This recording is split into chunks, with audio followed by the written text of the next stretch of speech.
Everyone's remote, apart from I think they've got the odd people like critical people who have to look after the nodes and that kind of stuff. You got to feed the nodes. Tuppence a bag.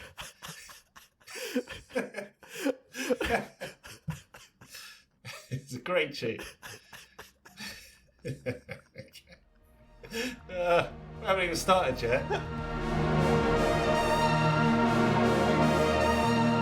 Welcome to Late of the Rings, a podcast dedicated to Lord of the Rings the card game. My name's John, and here's my co-host. He's been stealing mushrooms for...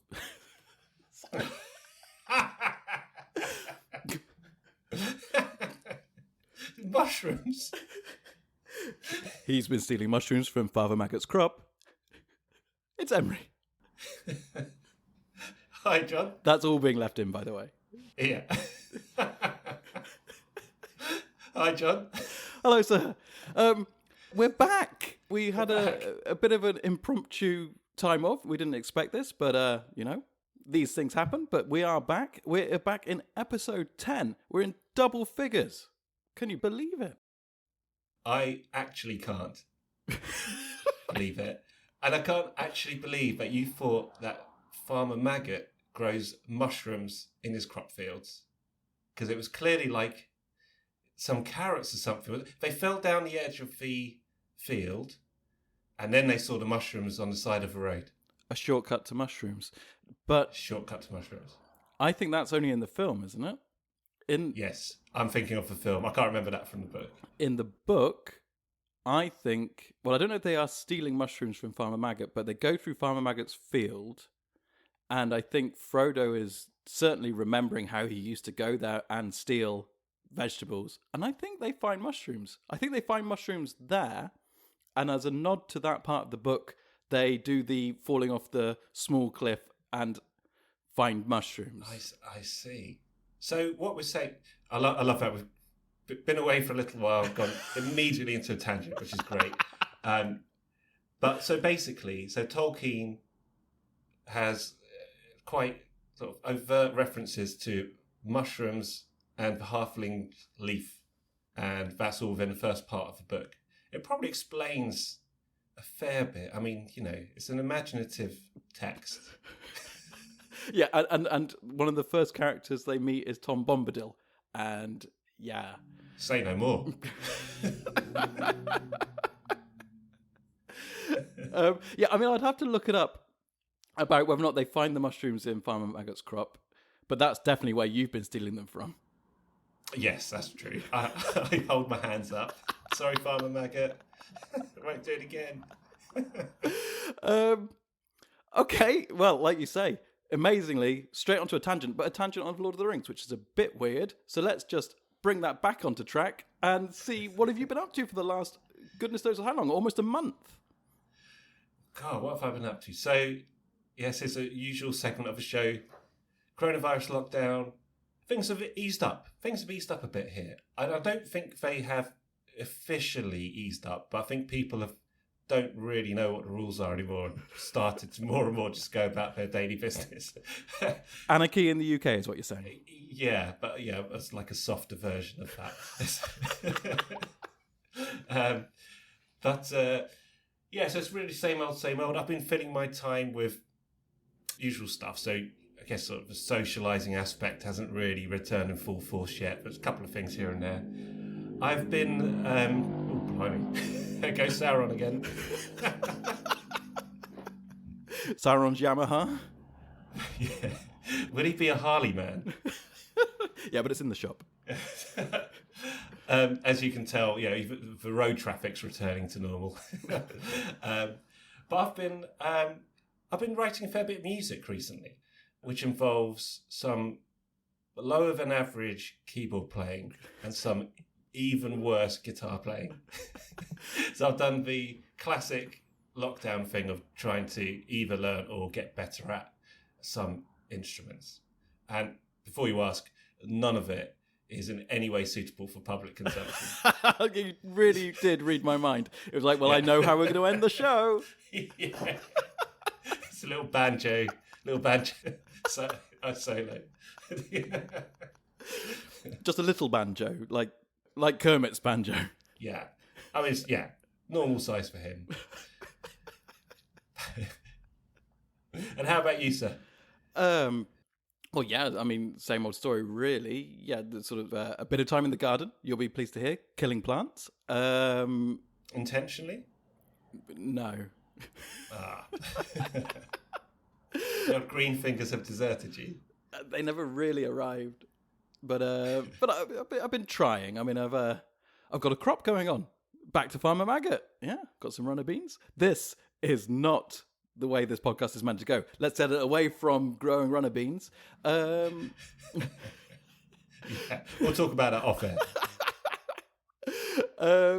I've been watching some TV and some films.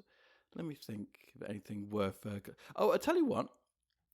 I have been pleasantly surprised by two things on my television. Things that I wasn't expecting much from, and actually I've found thoroughly enjoyable.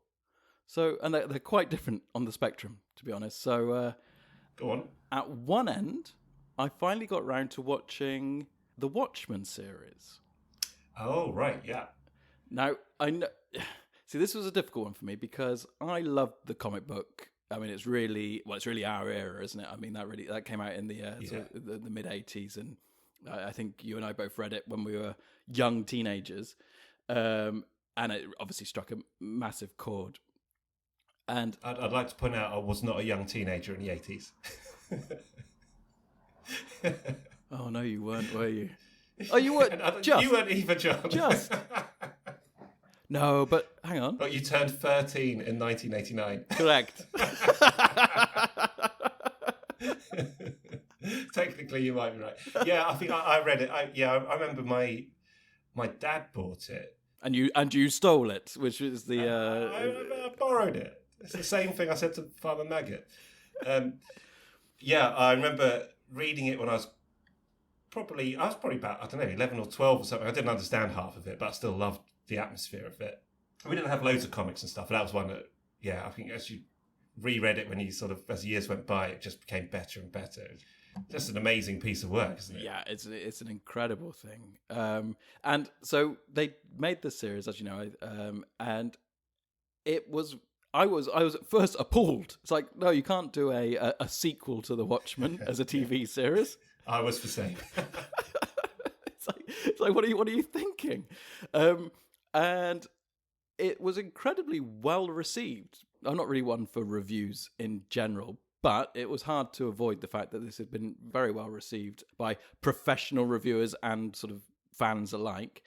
So I thought, okay, I've got a bit of time on my hands. I liked the fact that they announced that this was just going to be a one-off, so it was going to be a 10-part or something along those lines, limited series. It was going to be done. So I appreciate that. So I figured, okay, I'm just going to watch this, and I can then just make it my opinion. I mean, I'm allowed to hate it, aren't I? That is your right. But it was actually, I'm not going to say brilliant, but it was very, very good. It did the same sort of thing as the comic did, where it tackles incredibly heavy subject matters and very important subject matters. And in fact, the TV series has been made for our time. I know you haven't seen it, so I'm careful not to spoil anything, but it's been made for our time. So in the same way as the comic was made in the 80s and it dealt with our fears of nuclear war and things like that, this sort of continuation focuses on the situations that we're in actually, well, it's 2019, so it's just a little bit in our past, but historical drama. It's a historical drama, yeah. They'd never even heard of coronavirus.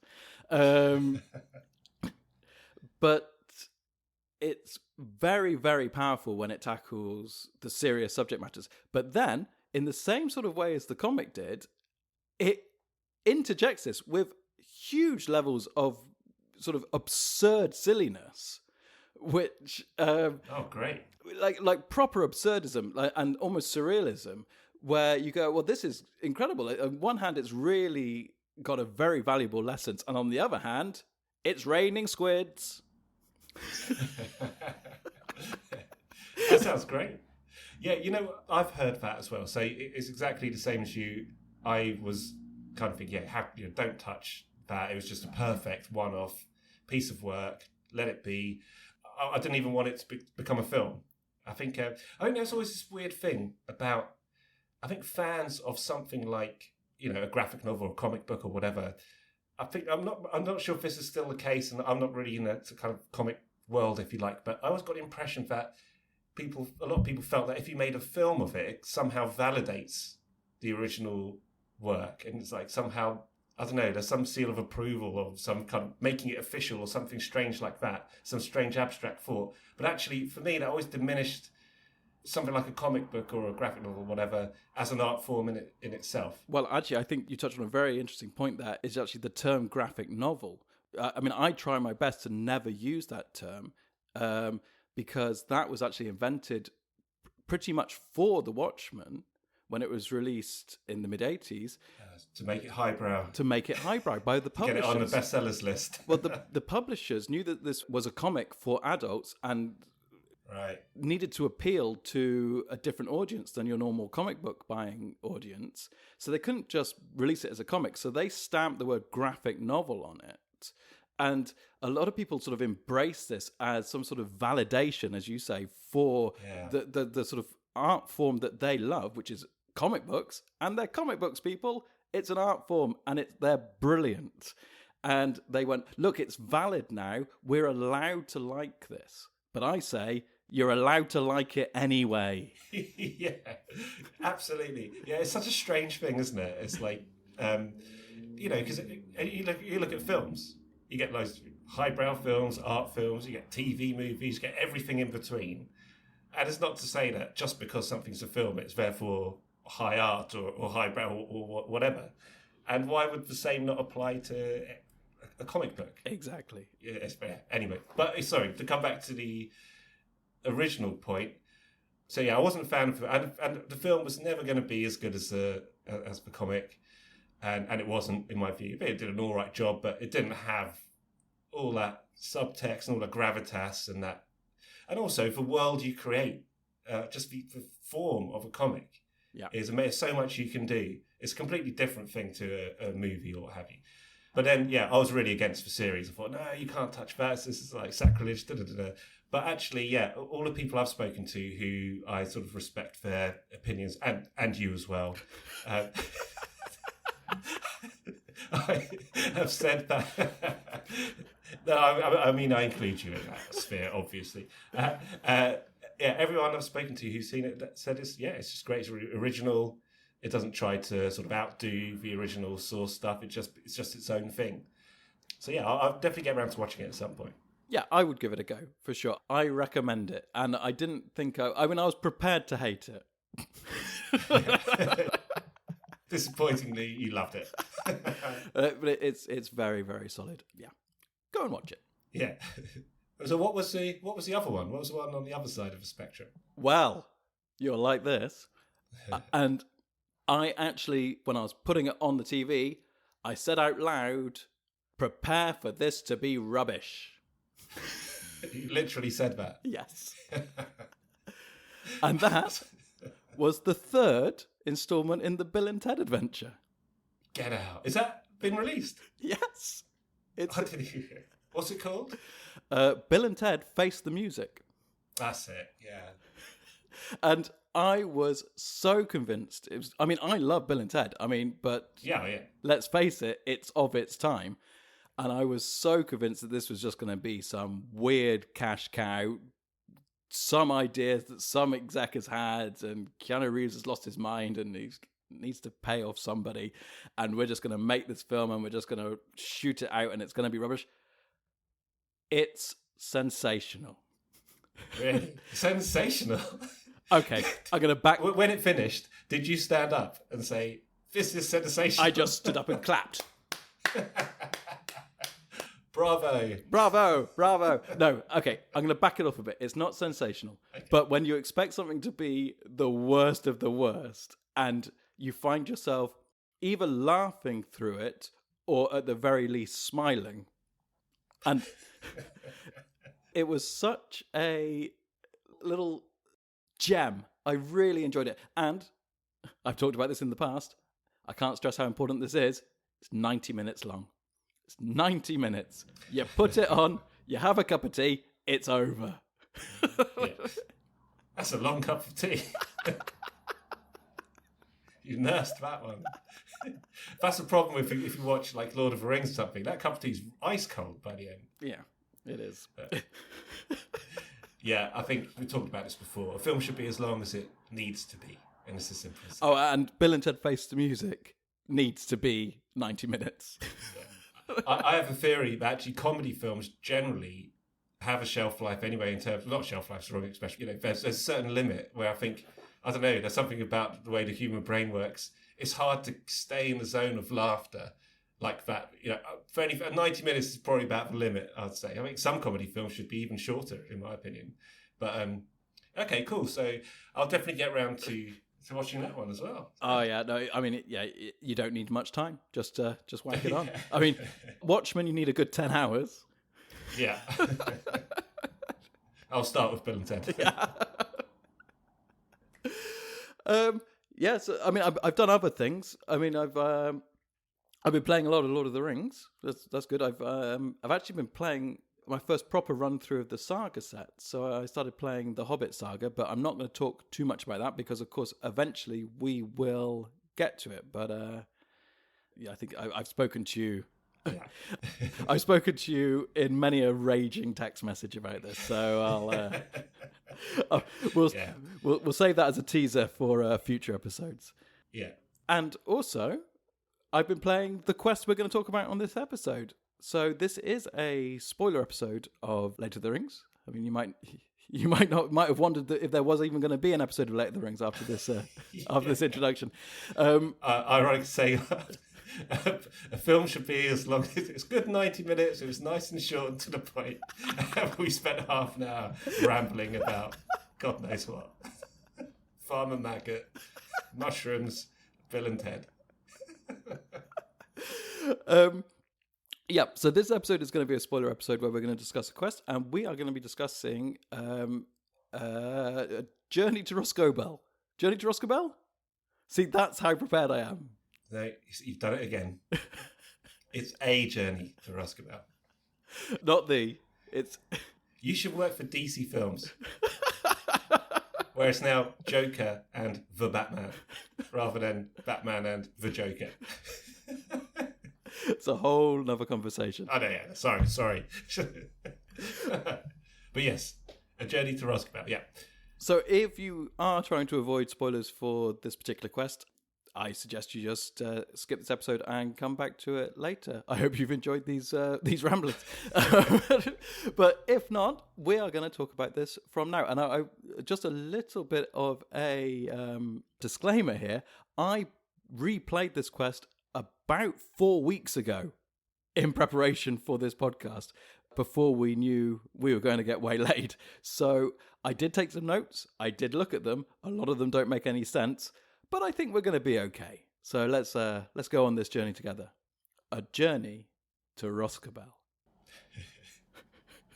Let's go. Okay. So, do you happen to have the quest cards there? I have the quest cards. I also have the insert sheet. Okay. Now, we did this before, didn't we? Shall we start with the insert sheet? Because I think we originally thought we'd ignore it, but actually it's turned out to be, well, useful, I guess, in some ways. Yeah, go for it. Okay, all right. A Journey to Rhosgobel. Difficulty level 6. I remember you said right at the beginning of this that these difficulty levels are quite arbitrary, and I definitely think that it's not a 6, but we'll come to that. Okay, so here's what it says in the insert. While travelling in the Anduin Valley, the heroes come across a fallen eagle, dreadfully wounded from a recent battle with goblins, and on the verge of death. Cheery? It's a dark start. Given their location, the heroes attempt to transport the eagle to Rhosgobel, on the edge of Mirkwood, in the hope that the wizard Radagast can save the eagle's life. Okay, so that's the little intro. And then it just describes which cards you use. And then it talks about an ally objective and removed from the game instructions. Shall we go through these at this point or come to them later? It's hard for me to remember. Okay. But maybe it's best to just jump to the quest cards. Well, okay. And yes, okay, fine. Yeah, that's going to work. I think it's a bit fresher in my mind than yours. So, okay, so I suspect there's going to be a tiny bit of repetition here. Yep. So the first quest card, the Wounded Eagle. Sounds familiar. After a fierce conflict with a group of trolls, you come across a fallen eagle. Hang on. Oh, we've had... Yeah, I was going to say, because immediately I was like, wait a minute, he was in a combat with goblins. I just heard this story, but we were in the combat with the group of trolls. Exactly, because we've just come from the Carrack. You say just. Well, yes. I'm joining the dots here. So after a fierce conflict with a group of trolls, you come across a fallen eagle, grievously wounded and on the verge of death. So the setup is... Thank you, Sauron. So the setup is search the encounter deck for Rhosgobel and Williador and add them to the staging area with 2 damage tokens on Williador. Then shuffle the encounter deck. Okay. So there is a bit in the insert sheet about Williador. Should I read that at this point? Let's find out about Williador. Okay. So, ally objective card, Williador. In this scenario, the players encounter an ally objective card, Williador the Eagle. The card has a constant effect that reads, the first player gains control of Williador as an ally. This means that the first player takes control of Williador and can use him in the same manner he would use any ally he controls. At the end of each round, when the first player token passes to a new player, the new first player also gains control of Williador. So that's important when you're playing multiplayer. Yeah. Williador also has the text, no attachments. This means that players cannot play or move attachment cards onto Williador. If Williador leaves play for any reason, the players have lost the game. Additionally, if the player who controls Williador is eliminated, the players have lost the game. So keep Williador alive. Yeah. No, but that's interesting about that it really spells out what it means about the first player controls Williador, as in he slides around the table if you are playing multiplayer. Because I can't remember if that was spelled out like that in my insert for this, because I know this is often sort of brought up as like in early facts, that when it says the first player takes control, because there are a few cards which state that the first player takes control of said card. The question was always, well, does the first player take control of it at that point and then that player continues to keep control, or does it move with the first player? And it was answered several times by Fantasy Flight that it will move to each first player. So the first player is the person who's always got control. And it's interesting that it's just spelt out now here in the insert. So the easy way to remember it is it moves with the first player token. Yeah. So the point you move that token is the same point you pass across that ally. Yeah, and I think it's just if any card says that the first player has control of X, Y, or Z, then it will move to that person. Yeah. Yeah. That's right. And then on the card itself, Williador, he looks in a bad state. It's a picture of an eagle with an arrow coming out of him. Pointing at him very closely. Eagle! And poor Williador, he has quest for 1, attacks for 1, has 1 shield, has 20 hit points. Oh, that's all right. And it's a creature, eagle. Then it repeats a little bit of what it just said on the insert sheet. So no attachment. The first player gains control of Williador. And at the end of each round, Williador suffers 2 damage. What it also says on the card, though, which it doesn't say in the insert sheet, is Williador cannot be healed of more than 5 wounds by a single effect. If Williador leaves play, the players have lost the game.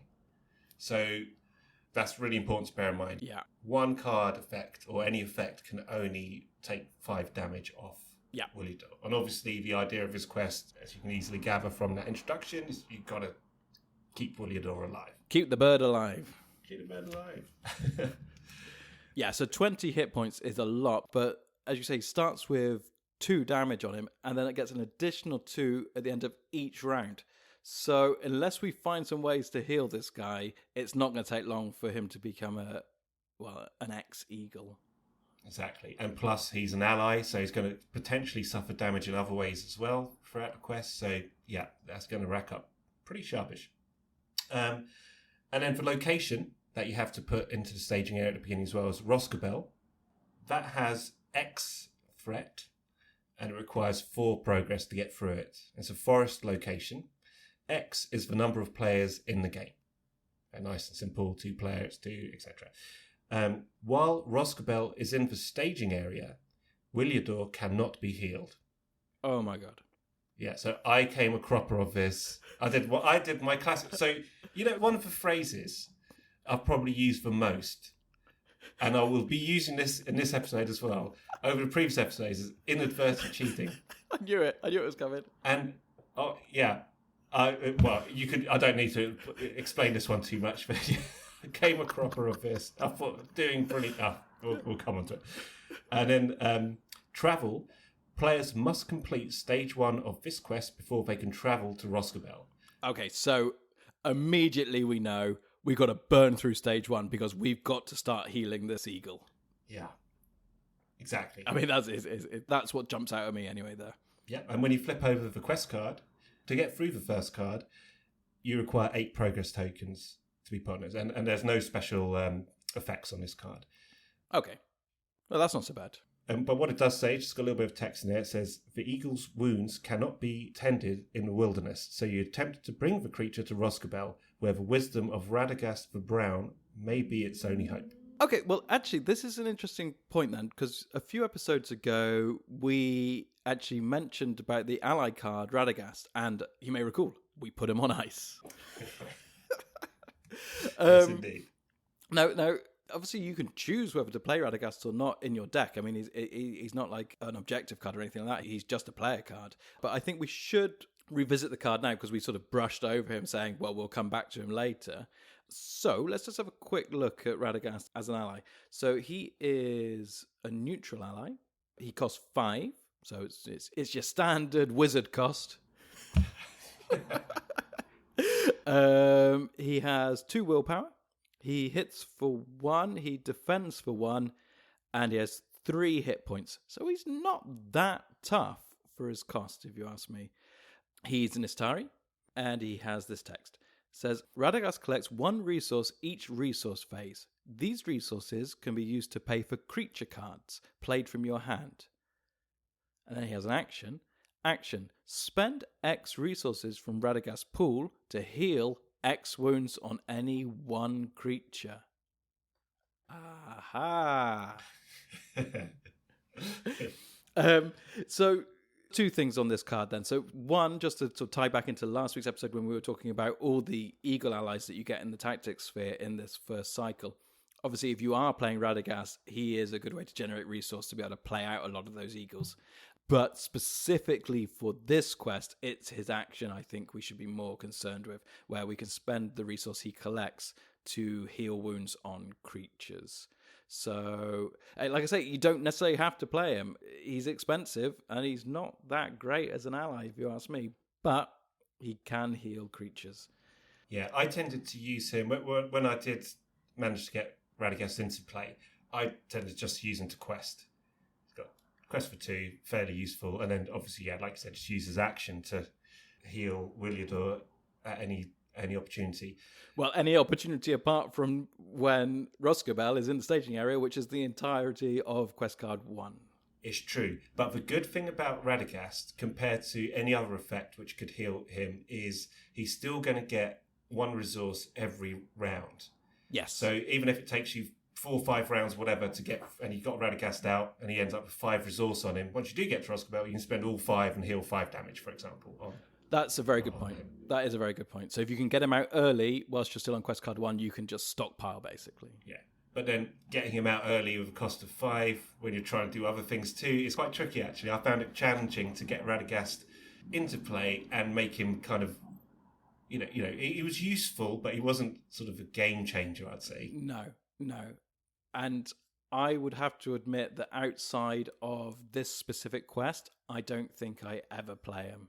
Even though I love Eagle decks, the cost to get him out, yeah, maybe I should revisit it because, like you say, he is gaining a resource every round. And if you have got a deck loaded full of Eagles, yeah, maybe I should revisit him. Maybe he is worth a look again. But that's just a side project for me. Yeah. No, I was just thinking it through. Is now a good time to talk about Eagle decks, or shall we come on to that later? Well, do you think we need to talk about how we got through this first card? I mean, because basically there's no real special requirements to get past this first card. Yeah. So, let's go through the quest. Yeah, let's get through the quest, and then we can talk about how we coped with it. Okay, that makes sense. So you basically just have to. Well, we both agree that you have to quest through this card as quickly as possible because every round Williador is getting 2 more damage. So you want to get to Rhosgobel so you can start healing him ASAP. Yeah, I think, that's our experience of it. I think there might be other players out there who've got a different tactic. I don't know, maybe there's a way to sort of build certain things up in the meantime. Actually, I guess that's kind of counterintuitive, but maybe there is. Actually, I didn't do this, but thought about it in preparation for this podcast when I was trying to make head or tail of my notes. One tactic which actually is very sound, I think, is that if you could track away the Rhosgobel in the staging area, because it's not immune to player card effects, so if you could just northern tracker that location away, you could get it out of the staging area and just start healing Williador in stage 1. Very good point. Yeah. There's no. I just looked at the card again just to check that. Yeah, and you're right. Yeah. I mean, I'm right, but I didn't do it. But you did have a good idea. We'll count that as a victory. Okay, shall we move on to the second? Yeah, let's see what happens when you get to the second card. Okay, so the second quest card is called Radagast's Request. The text on the first side on 2A is, the eagle's health has grown worse, but you have at last arrived at Rhosgobel, where Radagast examines the bird. He then asks you to head out into the wilderness and find the healing plant Athalas. Meantime, any healing lore or supplies in your party has at its disposal could be used to assist in comforting the eagle until you return. So that's all it says on the front. Now, riddle me this then. Why on earth could we not have done that en route? It's like, I've got this healing stuff. Should we give it to the dying eagle? No. let's just wait till we get to Rhosgobel. It's like, but he really doesn't look well. I thought the idea... Okay. For me, you know how I love to subconsciously justify everything that's going on in the game. For me, I felt that like you needed Radagast's knowledge of the creature to know how to use it on an eagle. Because Radagast is, obviously he's at one with the whole animal world, isn't he, in Lord of the Rings. And that was my take on it. So you needed the knowledge of Radagast to heal him. Well, I think that's perfectly fair enough. But let's go for your other scenario there where you've managed to bring out Radagast on, say, your second turn, and you're still en route to Rhosgobel, and you're going, hey, Radagast, can we heal the eagle? Why aren't you saying anything, Radagast? No, he needs to get to Rhosgobel because that's where he's got all his equipment. And his tomes of old enchantments. You see, I can do this all day. No, I won't say anything wrong with it. Okay, so we flip that card over. So flip that card over, and you see that... Oh, by the way, I do like the artwork on this. Oh, yeah. As Radagast is comforting Williador. Well, as we talked about last week, I mean, there's just something nice about a wizard being close to an eagle, isn't there? Yeah, it works, doesn't it? Wizards, giant eagles, I mean, perfect. What more would you want? Okay, so you can see from straight away flipping it over, you need 12 progress to get through this card. And there's a response. After the quest phase begins, the first player may place X damage tokens on Williador to look at the top 3 cards of the encounter deck, reveal and add one of these cards to the staging area, and discard the other 2. X is the number of players in the game. Okay. And we'll explain why that's important to do in a second. Forced. After a card effect heals Williador, remove that card from the game. Now that was a weird one for me because in fact this is another inadvertent cheating one, and we'll come when we talk about how we got through the quest. We'll come back to that because there was something that kind of confused me. Just something to remember. Let's not discuss it now. We'll come to it. It's one of 3 or 4 cheats that I think I did. This episode is the perpetual, we'll come to it in a minute. Yeah, it is. In a minute, you'll do your song and the show will end. On the world's smallest banjo. But I think this quest really is around your approach to it is everything. That's what I found anyway. And there are certain things I tried to do which just didn't work at all. Okay, so this quest card is unless you have quested through Rhosgobel, like you said, I guess you want to be moving to Rhosgobel, travelling there as soon as you get to this card, just to get it out of the staging area so you can start healing Williador. Yeah. But how are we going to heal him? How are we going to heal him? So what it did say on the first side of that card is he asked you to head out into the wilderness and find the healing plant Aphelas. So, what is Aphelas? So, shall I read out the Aphelas card? It's a weed. It's known as King's Foil. Aye, it's a weed.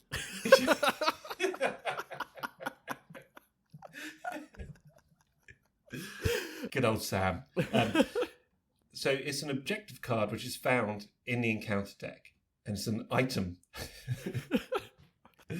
and it's guarded.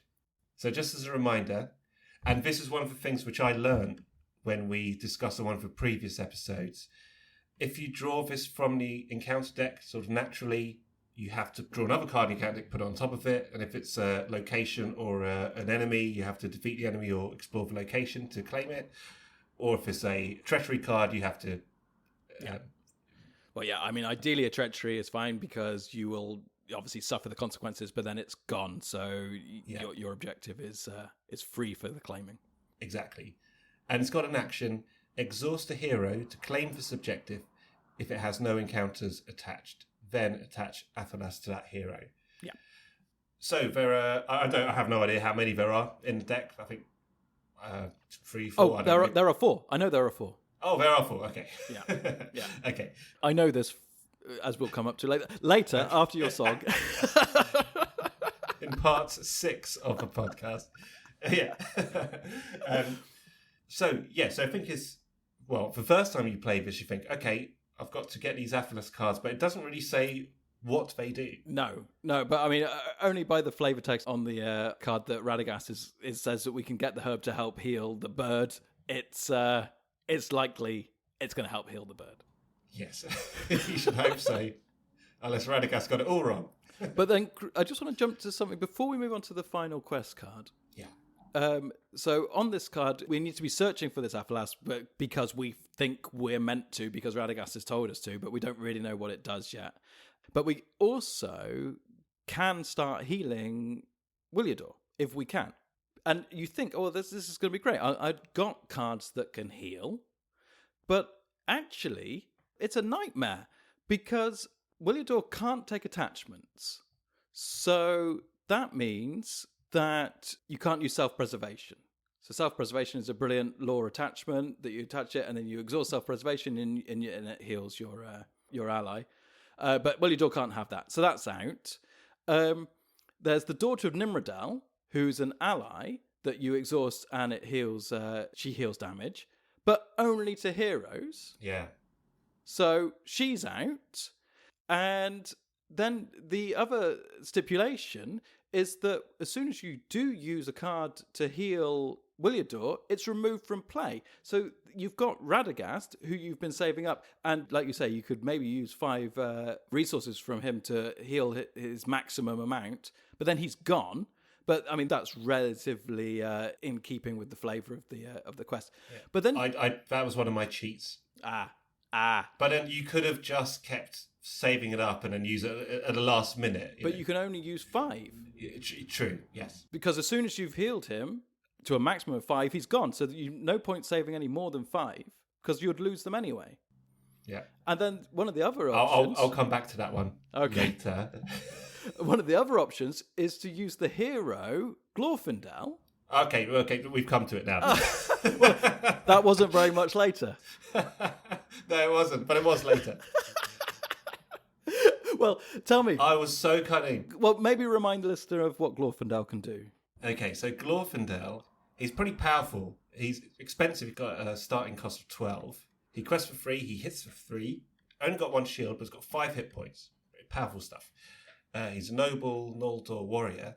And he's got an action, which is pay 1 resource from Glorfindel's pool to heal 1 damage on any character. Limit once per round. Perfect. So I thought, this is perfect. As soon as we get to Rhosgobel, in fact, well, that was my first bit of cheating. I've totally forgot about the first card. So from the very first go, oh, brilliant. He's only going to get one damage on Williador rather than 2 every round. If I get Radagast out as well, then he's not getting any. Fantastic. He's got it nailed down. And it all just slowly, I realised each rule just fell apart and fell apart and fell apart. It's just a disaster. And it was usually quite near the end. And I realised each one on a different attempt as well, just to be double annoying. So yeah, it was it's quite brutal. So just for the listener, so obviously Glorfindel, even though he's a hero, as soon as he did heal his point of damage on Williador, he would get removed. There's no getting away with it just because he's a hero, so he would be removed from play. So what was the look on your face when you realised this? That you'd actually have to take your hero, your most powerful and most expensive hero, off of the table? I have no idea what the look on my face was, but I know the dark feeling in my soul has stayed with me. I started again because I realised I'd just been cheating all the way through. So first go, I was healing during the first quest. Okay, realised right near the end. In fact, on that one, I think I realised at the end when I had a look through, and then the Williador one I realised right near the end of it, and then the Radagast one as well on the next go. So it was. I'd spent ages going through this quest, and then 3 different things happened to deny me victory. But yeah, so it's really important to be aware of those rules. I guess regular listeners to the podcast probably have figured out by now that I'm pretty useless at following all the rules. Well, no, you get there eventually. Yeah, I get there eventually. I do get there eventually. I'm not, I'm not an early adopter of technology like we discussed last week. Apparently, I'm not an early adopter of rules either. For me, they seem like easy mistakes to make, and I'm sure there will be some people out there who would also accidentally make some of these mistakes. Well, it's just because there's so much going on at the same time. It's easy to forget a constant effect of a card sitting there. Yeah. That's why I go back to that thing. And I didn't follow my own advice, which I said right at the beginning of the whole thing, which is read every card every time. Yeah. No, but it is easy to miss, but it is then shocking to go, well, wait a minute. I've loaded my deck up with healers, and I can't use any of them. Well, you can, and then they'll be gone. Well, you can't use the attachment, and you can't use the Daughter of Nimrodel. And I certainly don't recommend that you use Glorfindel. No. So there's basically, actually, up until this release, there's only one healing card apart from Radagast that you can use, and that's the Law of Imladris. And it's a very powerful card. It's an event, and it heals all damage from a character. However, that would be limited to 5 on Williador because of his card text. But as you can tell, that's the best you could possibly hope for. But We've digressed slightly because we've jumped onto sort of how we were playing the quest. So I think what that suggests, though, and the reason for that aside, is coming back to the as yet unknown effect of the Athelas. Oh, it's going to be necessary. It's going to be necessary. Yeah, it's really, you need to find these things. Yeah, that's it. Okay, shall we go to... Yes, let's say we found a couple of Athelas and we're questing along. And what did you say we have to quest on this one? It's not too much, 12, I think you said. 12. That's still a fair amount, but... Yeah, okay, but it's not too bad. It's not too fighty a quest either. Although we will discuss some of this too. So you've quested for 12. You've managed to keep Williador alive, perhaps. Well, otherwise you've lost a game, obviously. You have, yeah. And you've maybe got a couple of Athelas, whatever it is. And then the third quest card is Return to Rhosgobel. Okay. Feeling that time is running out on Williador's life, you gather the Athelas you have found and head back to Rhosgobel. You arrive at night wondering if you have found enough of the herb. You flip it over. There are no progress tokens required to pass this card. Well, I've got another story about this. Okay, so when revealed, heal 5 wounds from Williador for each Athelas objective card the players control. Yes! 5 each. Yes! Okay. If Williador is completely healed when this effect resolves, Williador survives and the players have won the game. Otherwise, the players have lost the game. Ah. Yeah. So I had... well, let's talk about that card. So basically, there is no questing, obviously, on this card. You just get back. And at that point, it's really 2 quest cards, really. Yeah. And at the end of that second one, you have to have enough Athelas in your possession to heal Williador completely. Yeah, and actually, this is... I do actually... Right, okay, I want to start this by saying I do actually really like this adventure, but I have one big beef. Uh-oh. Yeah. Return of a beef. And it's this quest card, because it's really disappointing. If you don't know it's coming and you fail it, you just fail it. I mean, and it's just over, and the whole quest is over, and you go, oh. You don't go, ooh, close. You go, I better start again then, completely with the knowledge now of exactly what you have to do to win. Yes. Now, if you see this in contrast with A Hunt for Gollum, where there's kind of a similar quest card 3, where if you haven't found the clues, you have to reset back to quest card 2. Right. And what happens there? I mean, I understand they didn't want to just repeat the same mechanic, but what happens there is that you jump onto quest card 3 in A Hunt for Gollum, and you haven't found the clues, and you have to reset back to quest card 2, and you go, oh my God, I've got to do this all again, and I'm running out of time. Because your time is then based on your threat going up. So you now have to quest again, find the clues, and then get through quest card 3 again. And it gives this sort of increasing sense of impending doom that you have to get through it, and now you know what you have to do. With this one, you get to quest card 3, and if you haven't got the objective cards, you just lose. And there's no alternative method of beating it. It's not like with Gollum where you can go, okay, well, I can, if I could go back, I can get one, I can do this, and then I could just maybe scrape through. With this, you either lose or you win. And you only know this on your sort of second playthrough.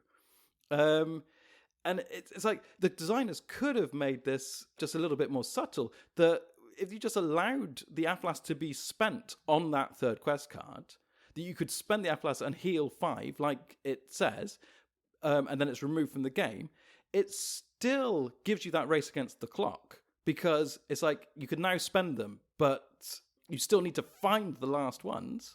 How do you mean, sorry? What, you think it should, reset or something? Well, no, because you could just have, say, one questing point on it or whatever, but you can't beat the game until Williador is healed. So you get to quest card 3, and it says you can now spend your Atlas, and each Atlas heals Williador by 5. So let's say you've got 16 damage on Williador, and you've got 3 Atlas, you bring him right down to 1, but then the next quest round, he's up to 3 again. So you're like, okay, can I get some resources off of Radagast to get him down to nothing? It still becomes a race against the clock as he keeps on progressively getting worse, but now you can spend the Atlas. And I don't know. I mean, I'm not a game designer, but I think that would be an interesting way. It still puts it against the clock rather than just going, yeah, you didn't do it. Yeah. Well, yeah. I partially agree and partially disagree with that. I think I do agree from purely a game perspective, and disregarding everything else. It's a bit like, okay, the first time you do it, you don't know what's going to happen, and then the second time you've got the pre-knowledge, so you know, and then yes, I totally get that. But I would say that in terms of the story, in something like The Hunt for Gollum, you didn't get enough clues. You got to go back out into the wild and risk yourself more and try and find that clue.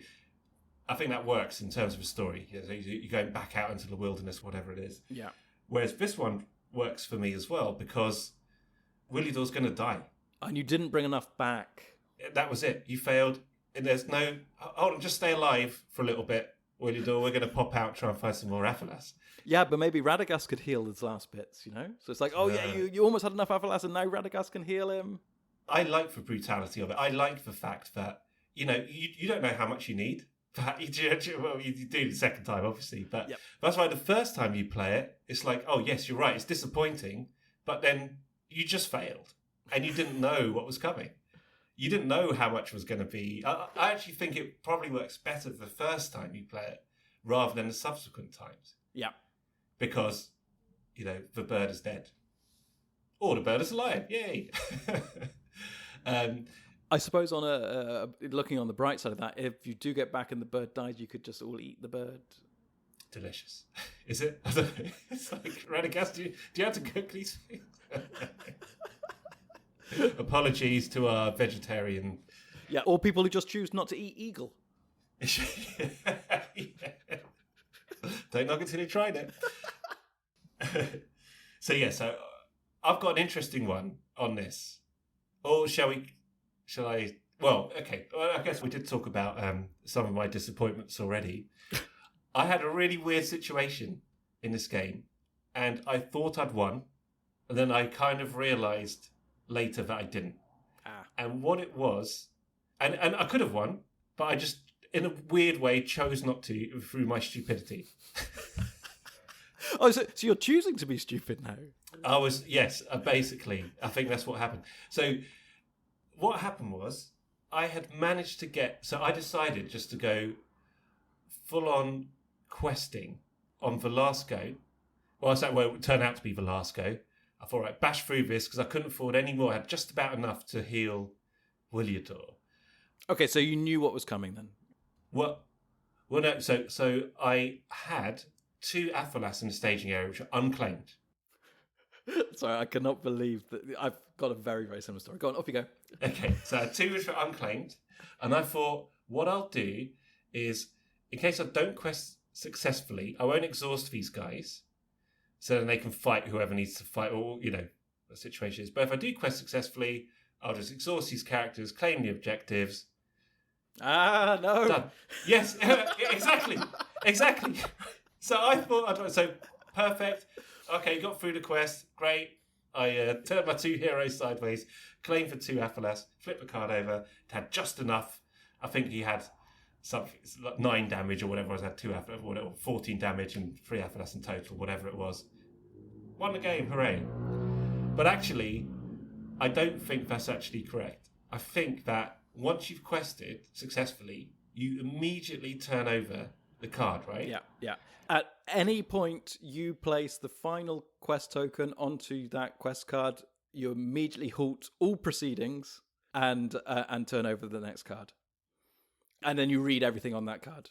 Yeah, but I guess there's no action window. Oh, no. In between flipping over the card. There's nothing. Everything right. Stops. Yeah, and you do the when revealed of the card.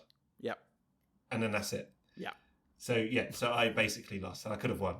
But actually, it kind of worked because I did kind of be cautious and not claim it, so not to exhaust those 2 heroes. Yeah. In case something came from the encounter deck. So actually, I did get what I deserved. But that was particularly annoying because I thought I'd won the game, and then I actually ended up playing it again afterwards. I thought I was determined to win it before we did this podcast. Well, yeah. Well, you had time. Yeah. No, well, I mean, this is not really a story, but the first time I played it and I was surprised by quest card 3B, I had 2 Athalas claimed and 2 in the staging area, and I didn't know what was coming on quest card 3. I'd completely forgotten from when I played it years ago.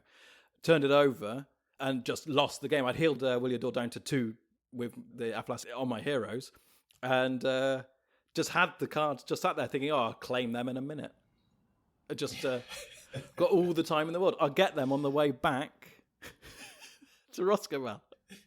Yeah, where's the Athalas? I left it on the... Yeah. Let me just go and get it. I'll get it in a minute. Or you just pop out, you bring it back, and he's dead. Yeah.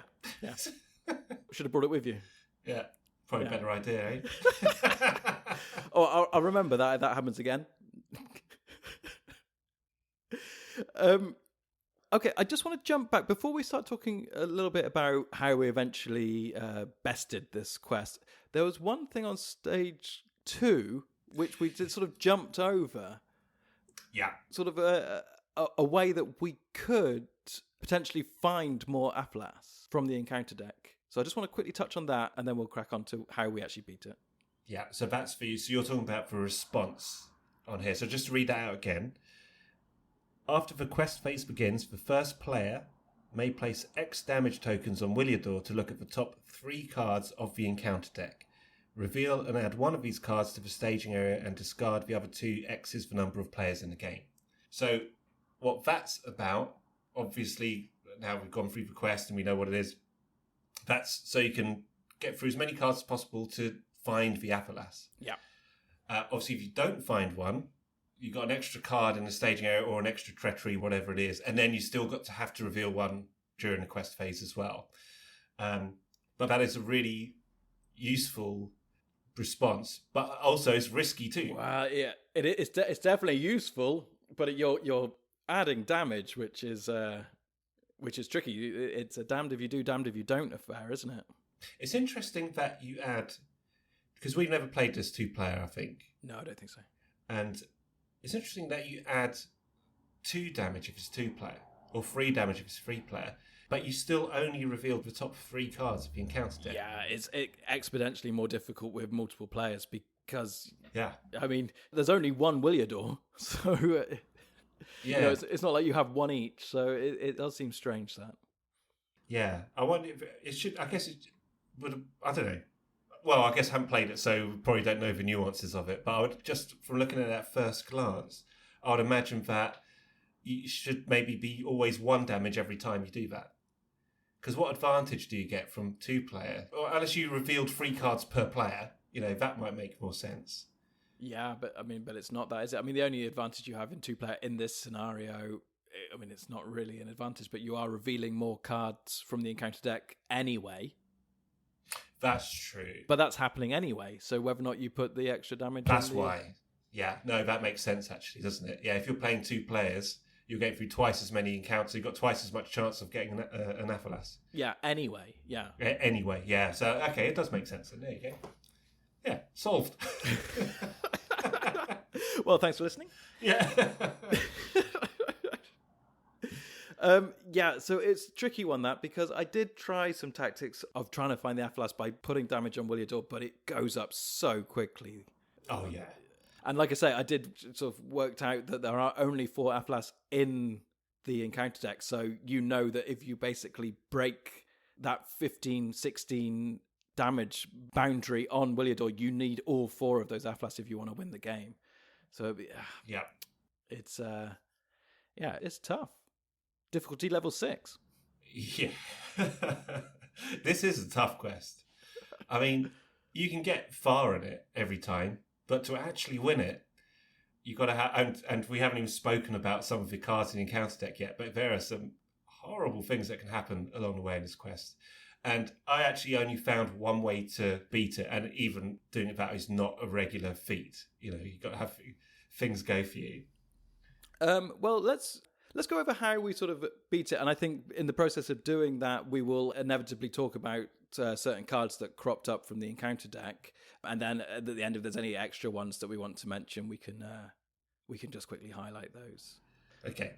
Well, I mean, we'll jump backwards and forwards because I've got a couple of things here. But I still had on RingsDB the deck I built when I first played it that I quite proudly published that had quite consistently beat this quest.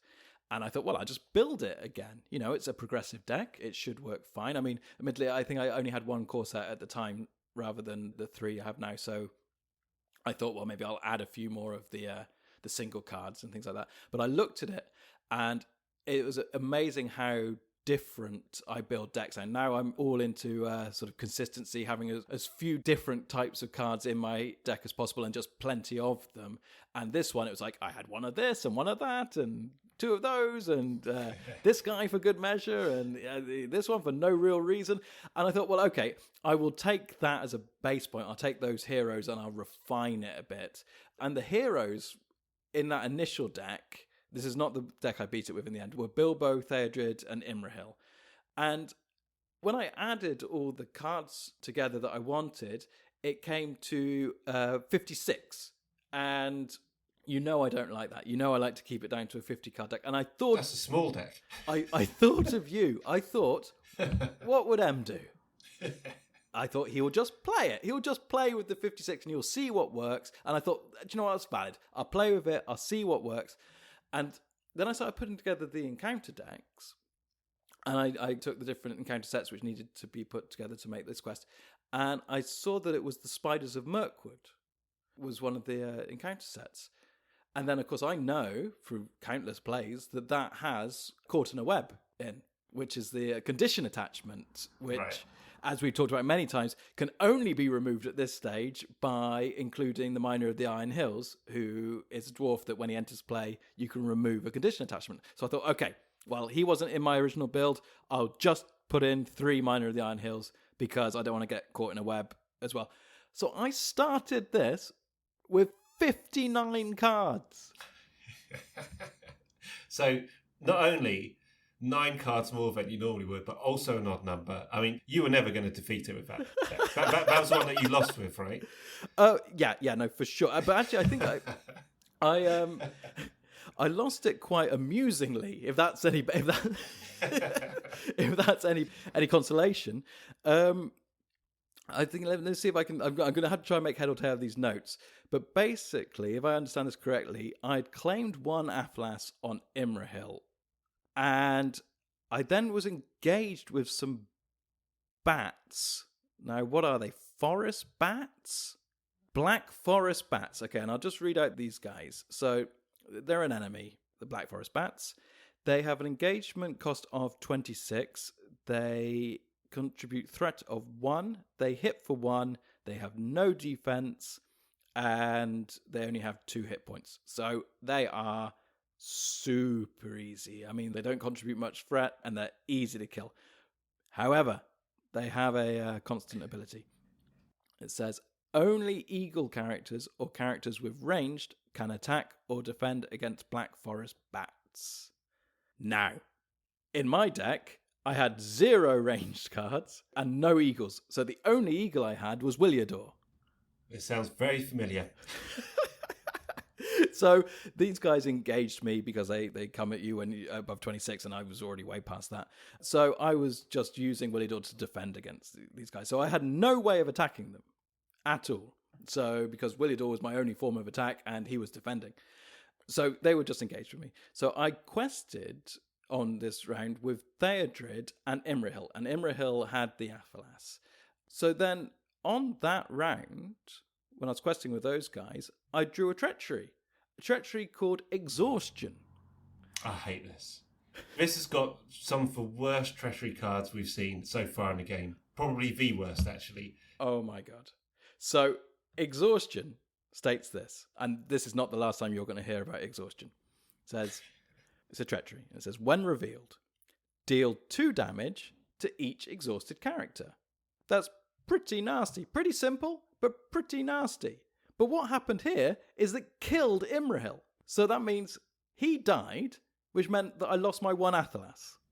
So that was a bit annoying. So the next round, I was questing with Theodred, and I drew another Athelas. I was probably questing with other people as well, but it's important that Theodred is quested because he needs to be exhausted. You'll see why. I drew another Athelas, so that got guarded by Ungoliant Spawn. Hey, look, at least you can attack Ungoliant Spawn. Well, yes, but Ungoliant Spawn has a when revealed effect. Oh, yeah. It says each character currently committed to the quest gets -1 willpower until the end of the phase. Okay. So that meant I quested unsuccessfully, which pushed my threat up past 32, which meant that Ungoliant Spawn engaged me. Right? That's the game. So I was now engaged by Ungoliant Spawn, who had the Athelas I needed, and those bats still. So I was defending the bats with Williador. I revealed the shadow on the bats. It was Exhaustion. Oh, no. I told you it wasn't going to be the last time you heard of this. So the shadow on this treachery card is deal 1 damage to each exhausted character. That killed Theodred. Did you carry on at this point? Well, then Bilbo was killed by Ungoliant spawn. And that was the end of that. And that was the end of that. So that was my sort of attempt of just going back to my original deck. So I did, actually, I'm quite pleased I managed to sort of read through those notes there. But yeah. Were they written in some ancient rune? You had to blow dust off them. I mean, I will talk about how I did manage to beat it because it is, I think, quite fun. But let's just jump to you for a moment. Let's hear how you combated it and see how similar it is. Well, I too had a deck which I had to say from the first time. When I say the first time, I mean the first time I played it through back in February, whenever it was. And I did it a handful of times and beat it, and then I never played it again after that until just the last couple of weeks. Now, at the end of the last episode, I was ranting and raving about how excited I was about eagles. And it was all eagles, and the next quest is eagly. We got an injured eagle. Let's bring in the eagles. So I was really excited to have like an eagle deck. I did what I said I was going to do at the end of the last episode. Put every single eagle card. Every single one was in there, which is about 30 or 33 or something like that. And then I filled in some of the rest, whatever. Absolutely useless. Well, not against bats. You can beat bats and for crows or whatever they are. Mirkwood crows. Is it Mirkwood flock. Yeah, do you want to just talk about that one? Because that's very similar to the bats, actually. It's basically the same as the bats, but just a bit harder. So they have an engagement of 32 rather than 26. They have a threat of 1, they hit for 2, and they have a shield of 1, which is important. And they have 3 hit points.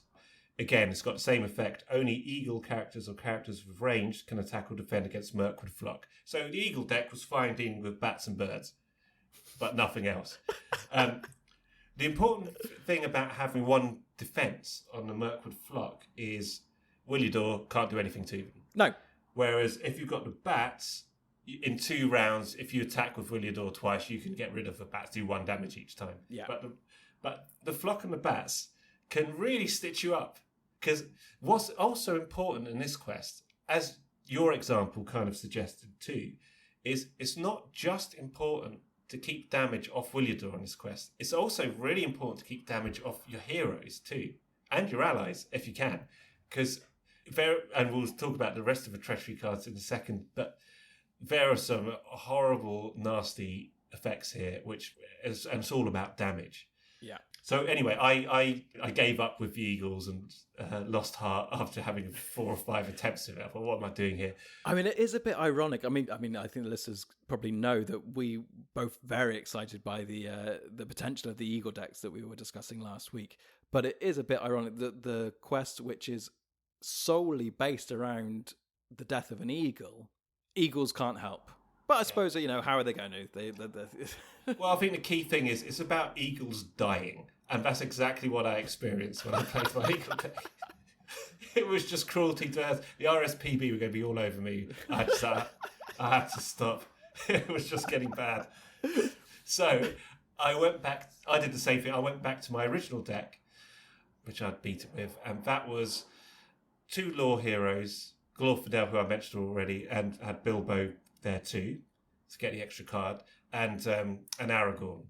And the idea, it was pretty basic. My deck's got 51 cards, by the way. How things have changed. That was probably my first kind of succinct deck. But I love it. You couldn't get rid of 1. Just like, nope, it's exactly the right amount.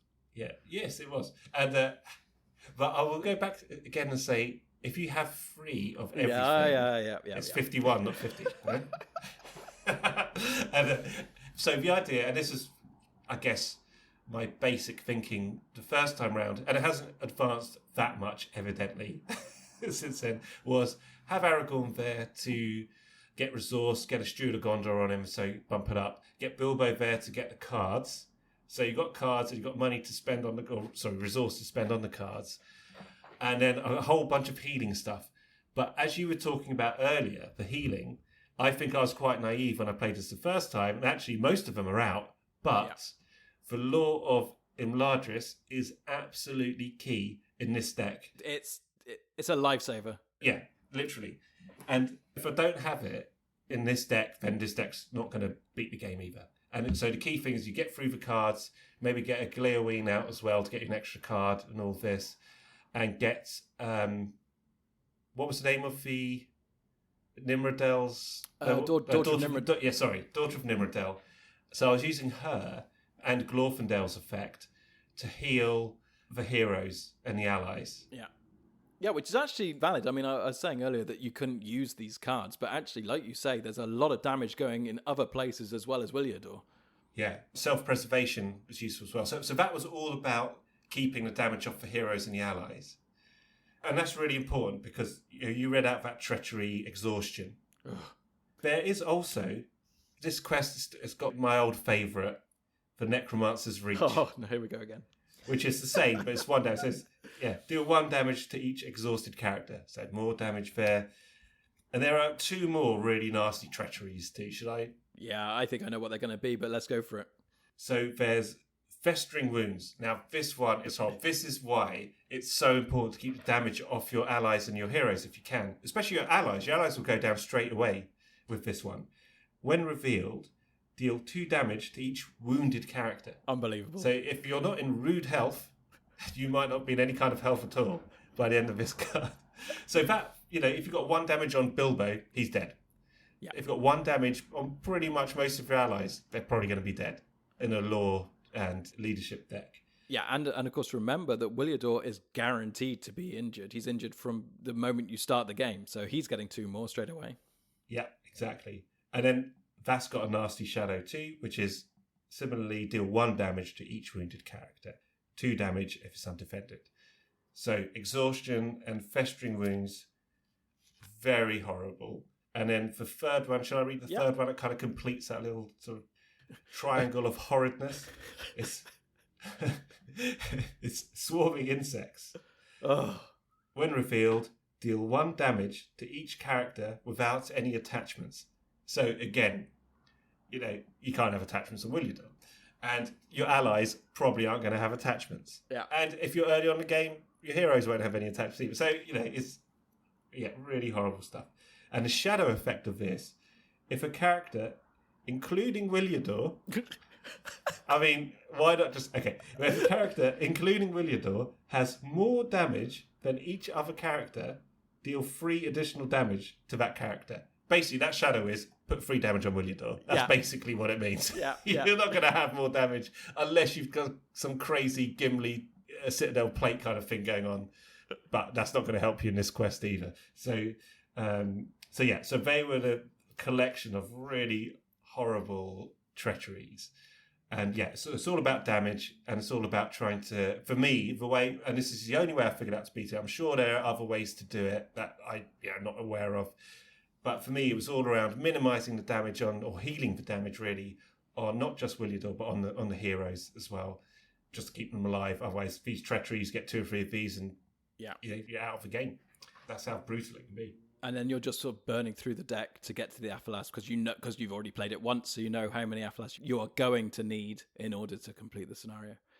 No, it's interesting because actually your heroes are quite similar to mine. I refined my deck into a Bilbo, Aragorn, and Theodred. I don't really know why I kept Theodred along. I think mostly because of the Aragorn Theodred, sort of just the combo of keeping him ready because there's so many of these exhausted effects that are damaging exhausted characters. But I really put Aragorn in purely to put Celebrian Stone onto him so that I could obviously help him quest with that, but it also means that he gets the spirit resource icon, which meant that I could put 3 Test of Wills in just to cancel some of these horrible, horrible treacheries when they were revealed.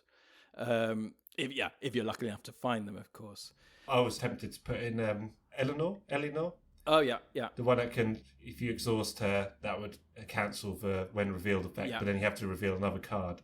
I didn't do it in the end because I thought if she's always exhausted, there's going to be a problem too. But that was another thing that came to mind. I think that you could probably have some kind of spirit deck might be able to do a fair bit in this quest. But you need that lore, of course, because you do need that lore of Imladris. I mean, like you say, that I don't think you can get past it unless you get that lore of Imladris.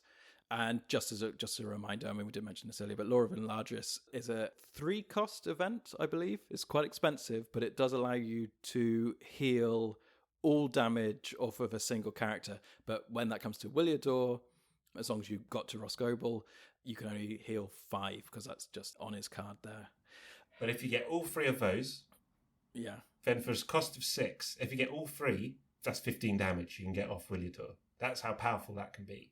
Is it cost of 6? Is it a cost of 3 or cost of 2 for that one? It's a cost of 2. Oh, 2. Lore Is it? Okay. Imladris. Okay. Oh, that's great. Although, I guess one other treachery to be aware of is the Eyes of the Forest. I came across this as well. So if you are playing that, if you get Lore of Imladris in early and you can't yet heal Williador, this one has a when revealed effect. Each player discards all event cards in his hand. I mean, why not? Thanks a million.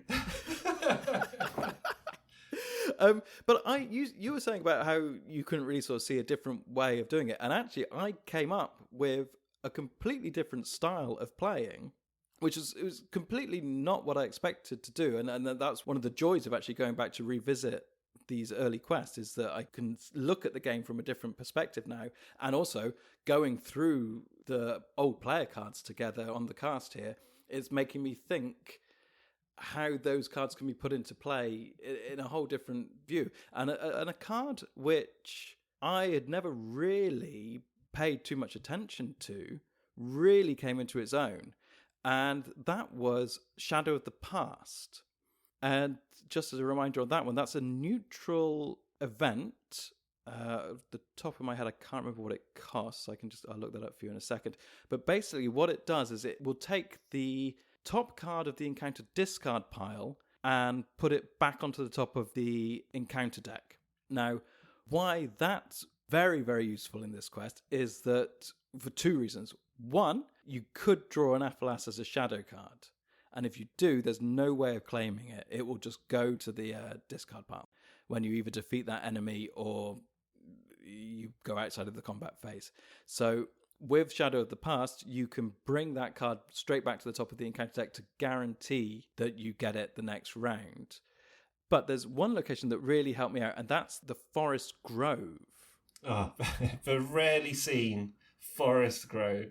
Actually, Shadow of the Past is useful for this card too. Well, yes, this is exactly what I used it for. So, do you happen to have the Forest Grove there? Now, Shadow of the Past isn't a card which... I think it's in this cycle, but it comes later in the cycle. I only say that because I think it's Return to Mirkwood that comes in. But that's fine. We've gone through all of the cards, haven't we? Yeah, and that's kind of the house rule I'm playing with anyway for playing through these quests, is that I'm only using cards from this cycle for this cycle's quest because those are the cards we're talking about. Yeah.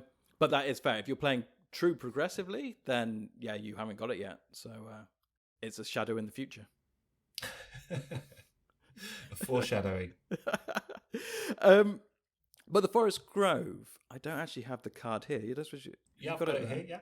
So it's a very lovely looking place. Looks like a pretty mellow little area. It's a location which has a threat of 2. It takes 3 progress to get through it. And its response is, after the players explore Forest Grove, search the encounter deck and discard pile for 1 Aphelas objective and add it to the staging area. Then shuffle the encounter deck. So that's double good. So you get through that and you get an Aphelas. And not only that, it's added to the staging area. So it's not revealed. That's something important to note about the quest card 2 we were talking about earlier when you search through the top 3 cards of the encounter deck. Wording there is reveal and add. So you have to guard it. Yeah. Whereas if you add it through the Forest Grove, it doesn't become guarded. Yeah, so basically you've explored the Forest Grove and you found some Aphelas. Yeah. That's great. Perfect. Yeah. So this was my successful game. So I'll just see if I can make head or tail of my notes here. But this is where I was basically using a Shadow of the Past and Forest Grove to great aplomb. So basically I had no Aphelas and Williador was... I'm going to say he was kind of in his teens. So was it 1989? Absolutely. He's a young teen.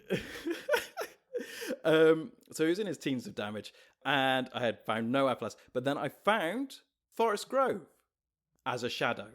Oh. So I defeated the enemy, or I don't know what the enemy was.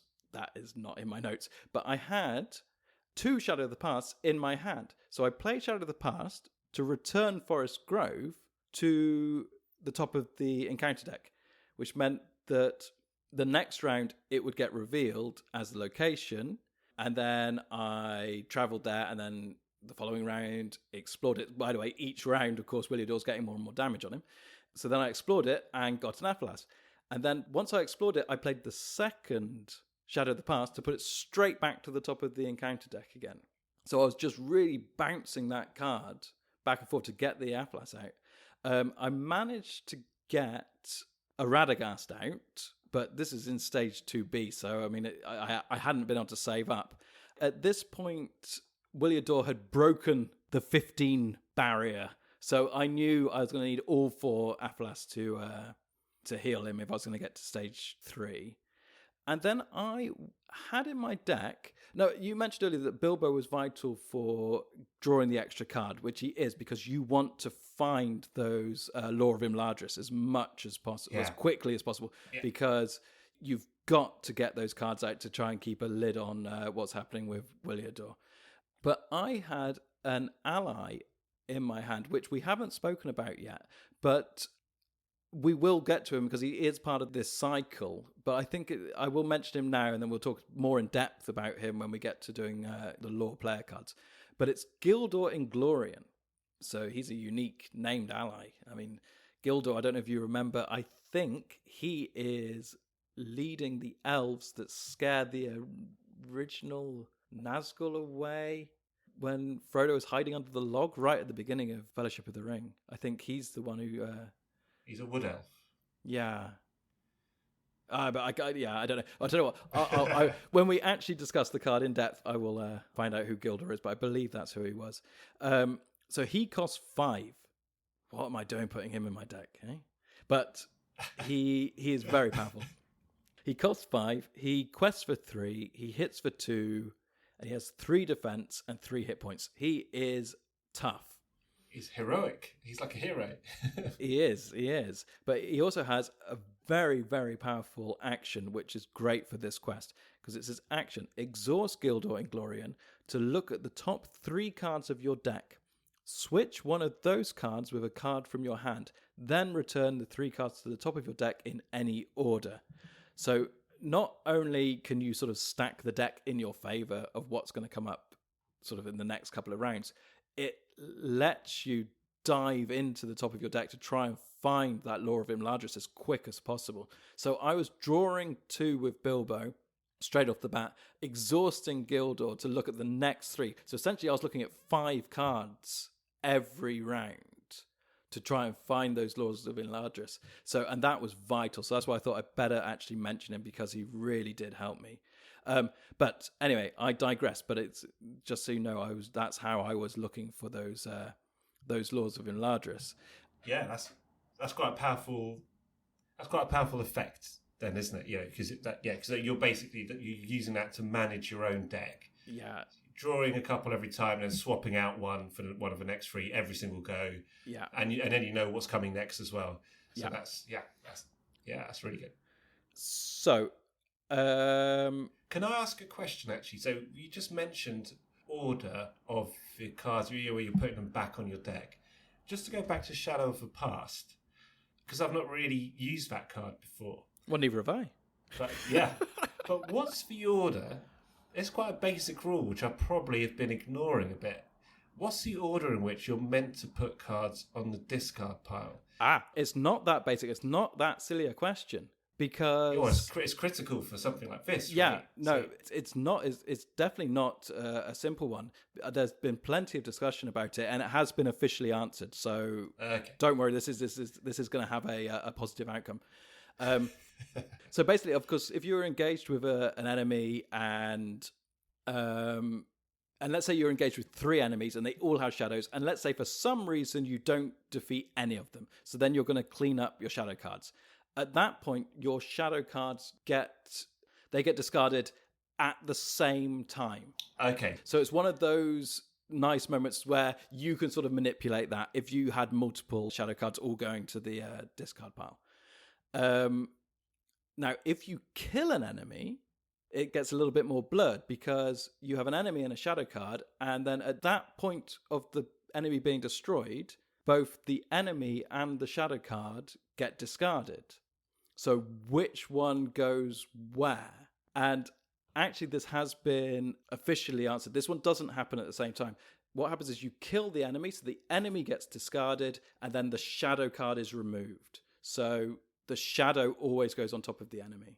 So if you killed 5 enemies in one go, you just do it. So the first one you kill, the moment you kill him, you put that enemy in, and then its shadow card. Absolutely, yeah. And then you kill the next one, you put that enemy in and its shadow card. Then at the end of the round, whatever shadow cards are left on enemies that have survived, you choose which order you put them onto the encounter discard pile. Because that's basically being cleaned up at that point. So that at that point, that cleanup phase is happening simultaneously. But when you're it is important in that scenario that if you need to take cards off of the encounter deck again, that you tactically kill things in the right order. Yeah, exactly. Yeah. Do your attacks. Yeah.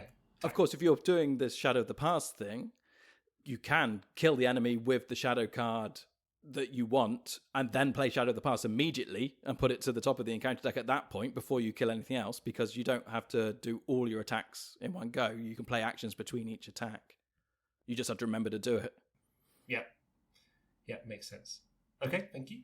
No, you're welcome. No, but it's a good one. I don't think it's a simple rule, and but it has been clarified. Yeah, it's good to know because it does have consequences when you start getting cards like this. So that's good information.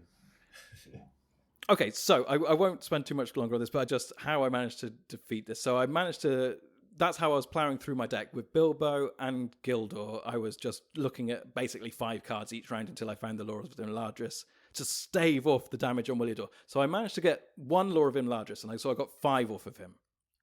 But I still only had 2 Athlas. So it wasn't long until I was all the way back up to 19 damage on Williador. At this point, Radagast only had 2 resources on him, but I had to use them because, the next round I was going to lose. So I spent the 2. So that brought it down to 17, but then I had to discard Radagast, of course, because that's what it says on stage 2B, that every time you heal, you discard the healing card from play. So 1 more round, and I'm back up to 19. I drew 2 for Bilbo, and then Gildor again got me another Imladris. So there you go. It just shows how powerful that effect is. So that brought it back down again to 14 on Williador. I played out a second Radagast. So that was, I just needed to do everything I possibly could. I also, at that point, had 11 progress tokens on stage 2B. So I had to be questing on a knife edge. Again, this is the same as the Hunt for Gollum. Sorry, a Hunt for Gollum.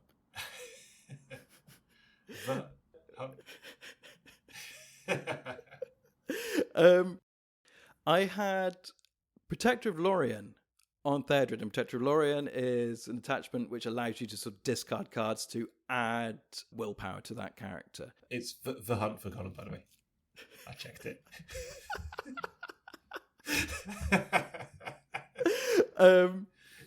So I was only questioning with Theodred with the idea that... I was questioning with Theodred and Radagast. So that would guarantee 3 progress, which is what I needed to explore the Forest Grove for the 3rd time.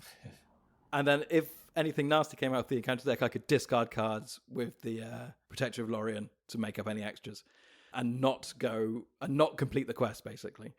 I got Driven by Shadow, which I think adds threat to any locations or creatures in the staging area, but I didn't have any. And if you don't have any, it gains Surge. That's right, yeah. It surged into an Athelas, which is fantastic. I'm going to win. because I've got that Athelas there. I just need to explore the Forest Grove, which is my current location. It's going to be fine. When you search and get the Athelas, does it not still get guarded? It does. Ah. It got Okay. it got guarded by exhaustion. Yeah. So that killed Theodred. So you failed your quest. Well, so that killed Theodred, and therefore I lost the Protector of Lorien as well. Oh, Okay?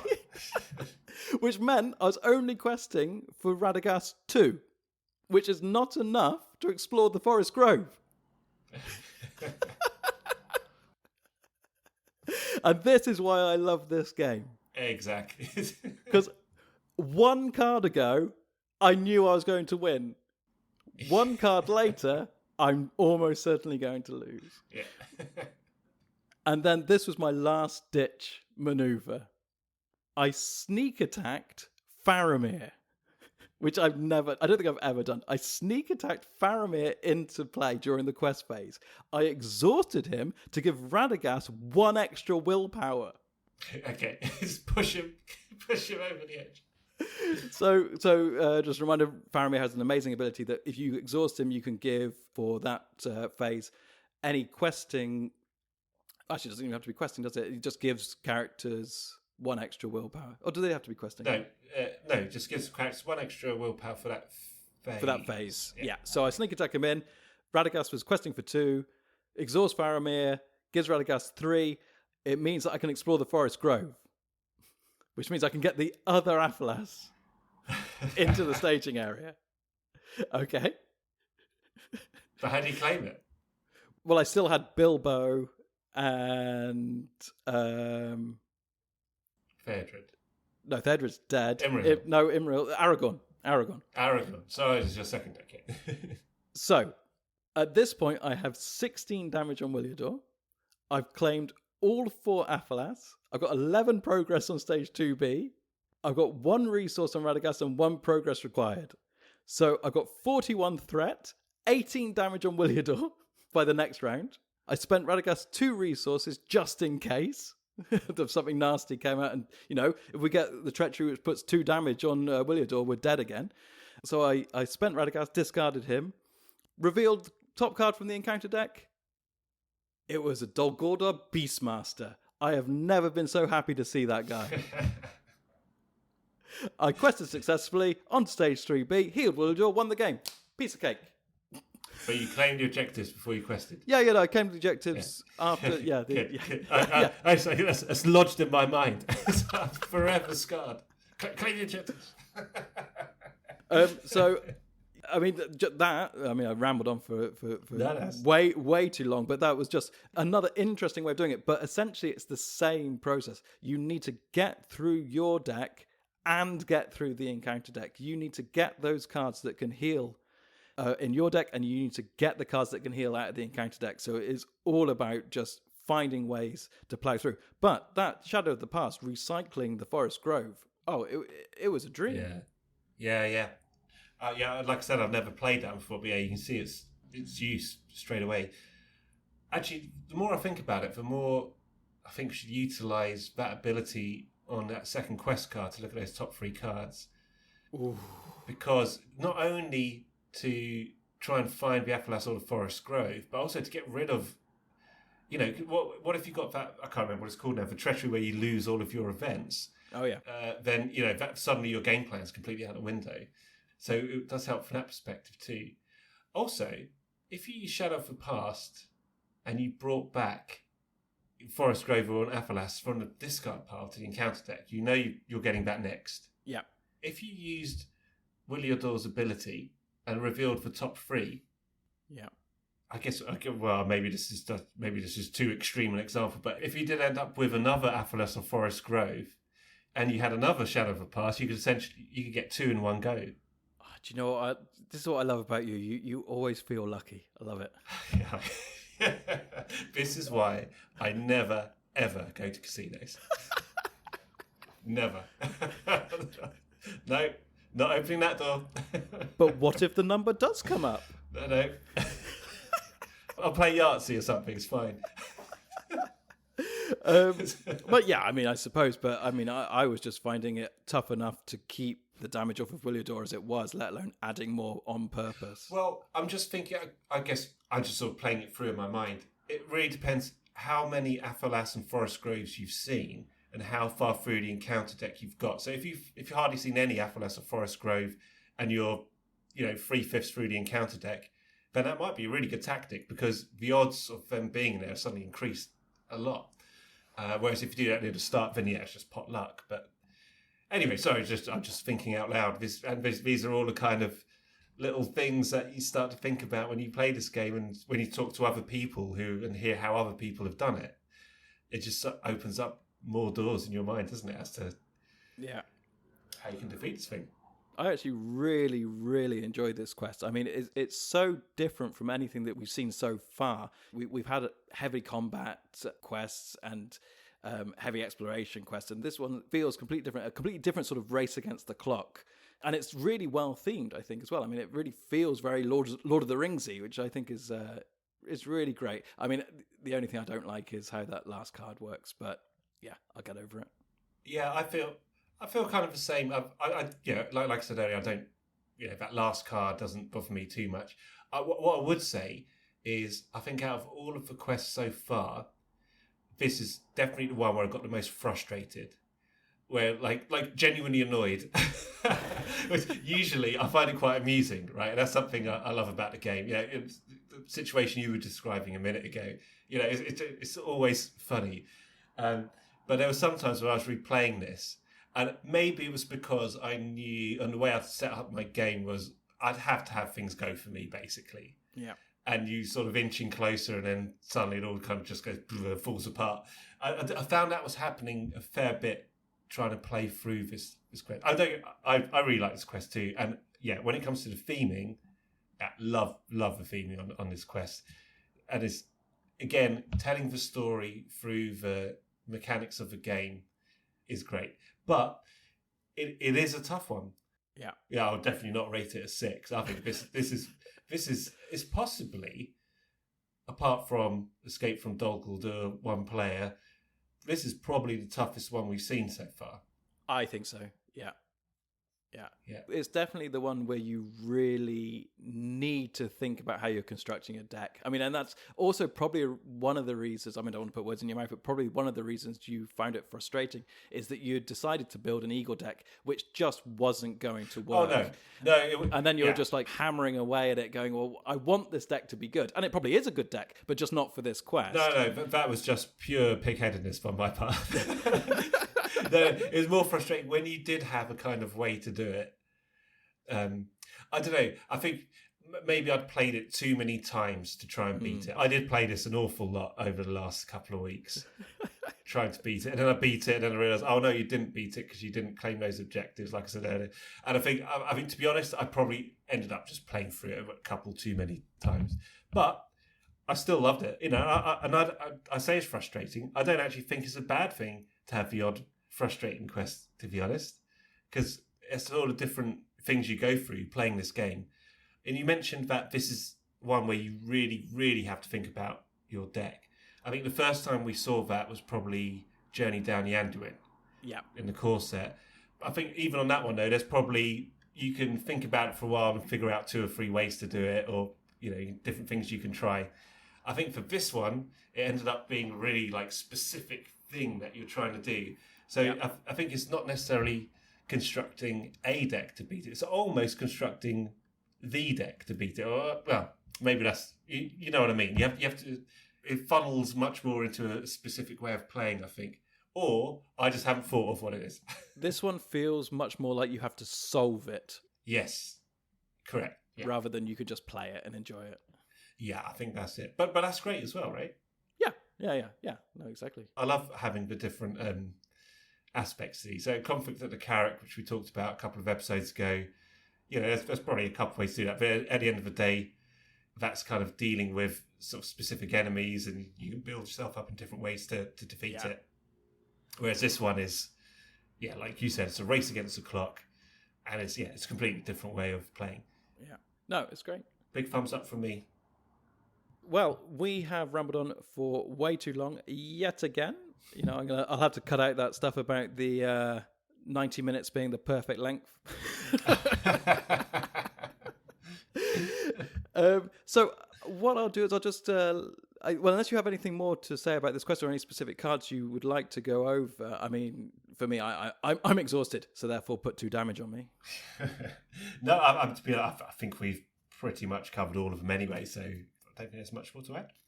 Okay, great. Well, I would just tell you that there are a few ways that you can get in touch with us. We have a Twitter feed at Late of the Rings. You can get in touch with us directly, which is lateoftherings@gmail.com. We have a Board Game Geek thread, which I'll put a link to in the show notes. And yeah, I think that's about it. So we won't outstay our welcome any more than we already have. Next time we will be back to a non-spoiler episode. We'll be going through some more player cards from the first cycle. I'm not sure which sphere yet, but we'll work that out.